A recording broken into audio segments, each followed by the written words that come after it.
और चलिए इसी बीच बात करते हैं जम्मू कश्मीर में चुनावी सरगर्मियों की। बात करेंगे उन इलेक्शंस की जिसके ऊपर सभी आजकल बात कर रहे हैं, यानी कि नगरोटा और बडगाम की सीटों के इलेक्शंस। रही बात नॉमिनेशंस की, तो नॉमिनेशंस जो हैं वो फाइल करने की तारीख, आखिरी तारीख है 20, यानी कि मंडे का दिन रहने वाला है, सोमवार का दिन रहने वाला है। पर आज के दिन भारतीय जनता पार्टी की तरफ से जो इस मैदान में उतरी हैं, खास करके नगरोटा की सीट के लिए देवयानी राणा, वो घर से निकली हैं। और आपको बता दें कि वो बिल्कुल अपने पिता की तरह इस गाड़ी को खुद ड्राइव करके नगरोटा के लिए यहाँ से निकली।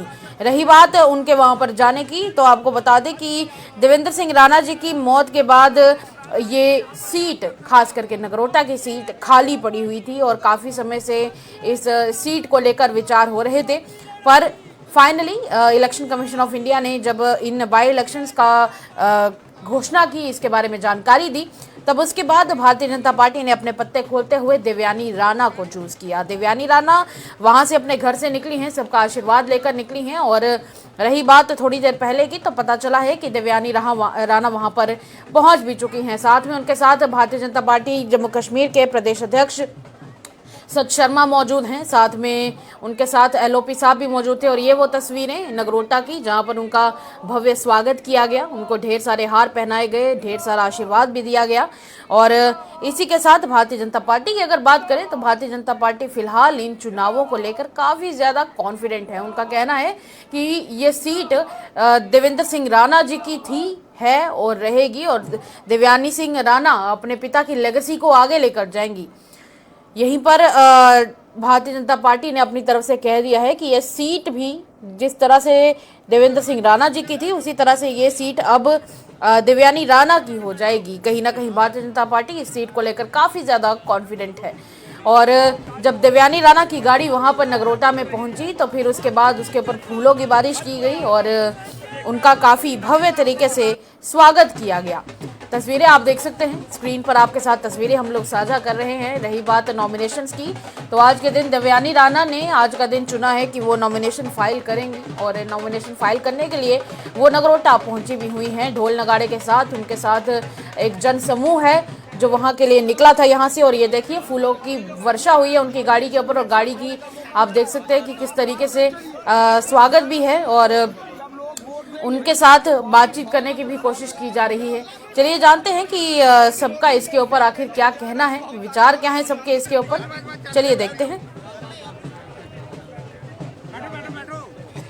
रही बात भारतीय जनता पार्टी की, अब पता नहीं कौन सी पेंथर है, पेंथरें भी 3-4 हो चुकी हैं। अब देखते हैं 14 तारीख को उनका कॉन्फिडेंस लेवल कहां तक जाता है। लेकिन लोगों को जिस तरह से विश्वास है, लोग ये कह रहे हैं जो काम करेगा हम वोट उसी को करेंगे। ये काम के बलबूते ही भारतीय जनता पार्टी आगे बढ़ रही है। नगरोटा तो हमने तब भी जीती थी जब जम्मू कश्मीर के किसी कारण में कुछ लोग हमसे नाराज हुए थे और हम एक सीट ही जीत पाए थे। 2002 से लगातार ही नगरोटा विधानसभा क्षेत्र भारतीय जनता पार्टी के पास रहा है। मैं यकीनन कह सकता हूँ कि 14 तारीख को बहुत बेहतरीन परिणाम आएंगे। नंदकिशोर जी के समर्थक खासे गुस्से में हैं, पर काफी ज्यादा उन्होंने सवाल खड़े किए कि आपने टिकट कैसे बांट दी, क्या पार्टी में कलह शुरू हो चुकी है? ऐसा नहीं है, भारतीय जनता पार्टी के अंदर कलह कभी नहीं हुई ना होगी। कार्यकर्ताओं में मन में लगता है कुछ मनमुटाव रहता है, कार्यकर्ता की व्यक्तिगत चाहत भी होती है, लेकिन पार्टी की विचारधारा, पार्टी की सोच, पार्टी की रचना से ऊपर कुछ नहीं होता है। कार्यकर्ताओं के अंदर एक हल्का फुल्का रोष था, वो बीच में बैठ के उनसे सुन के उनको सेटल कर दिया गया है। की बात करेंगे हम, देवयानी जी का बाइकआउट करेंगे। देखिए हर एक की अपने अपने मन की बात होती है।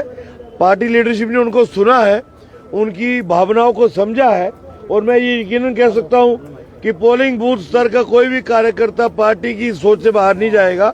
और नंदकिशोर जी के नेतृत्व में ही देवयानी राणा जी पूरा चुनाव प्रचार करेंगे और चुनाव जीतेंगे। अभी रैली होने वाली है, वहाँ पर क्या उनकी मौजूदगी होगी? देखिए मेरा ऐसा मानना है कि उनको इसमें रहना चाहिए। मैं नंदकिशोर जी, हम सभी सेकंड लाइन की लीडरशिप है, हमने इकट्ठे काम किया हुआ है। नंदकिशोर जी बहुत ही सुलझे हुए समझे हुए कार्यकर्ता हैं, वो पार्टी की विचारधारा सोच के खिलाफ नहीं जाएंगे। कुछ भावनाएं कार्यकर्ताओं की होती हैं, उनको लगता है कि ठेस है, उसको समझाने का प्रयास किया गया है। बहुत जल्द मैंने आपको कहा ना, ये चुनाव वो हमारे जिला प्रधान भी है नंदकिशोर जी, उनके नेतृत्व में ही लड़ा जाएगा। और इसी बीच बात करेंगे देवयानी राणा की और जानने की कोशिश करते हैं कि देवयानी राणा का इस पर क्या कहना है और कितनी ज्यादा कॉन्फिडेंट वो खुद है इस सीट को लेकर।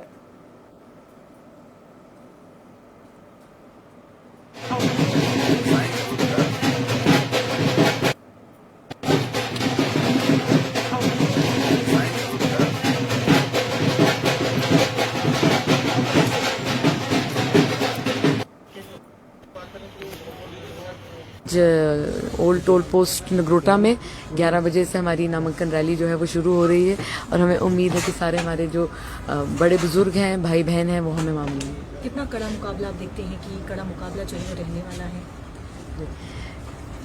जी चुनाव है, चुनाव अगर लड़ा नहीं तो फिर उसका क्या मतलब।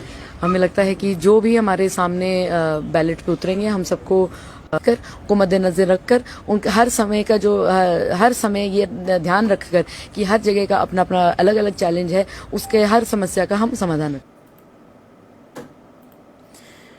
और देवयानी राणा ने नॉमिनेशन भी फाइल लगभग कर दिया है। इससे जुड़ी जो भी तस्वीरें आपके साथ हम जरूर साझा करेंगे जैसे ही तस्वीरें पहुंचती हैं। पर रही बात भारतीय जनता पार्टी की, भारतीय जनता पार्टी इस वक्त इस सीट को लेकर काफी ज्यादा कॉन्फिडेंट है। पर दूसरी तरफ ये भी सुनने को मिल रहा है कि भारतीय जनता पार्टी में एक अंदर से कुछ आवाजें और भी आ रही हैं जिनका ये कहना है कि कहीं ना कहीं यहाँ पर परिवारवाद देखने को मिला है। पर चलिए उसके बारे में जो जानकारी हमारे साथ साझा होगी वो आपके साथ जल्द से जल्द साझा करेंगे। बने रहिए द अर्थ न्यूज के साथ।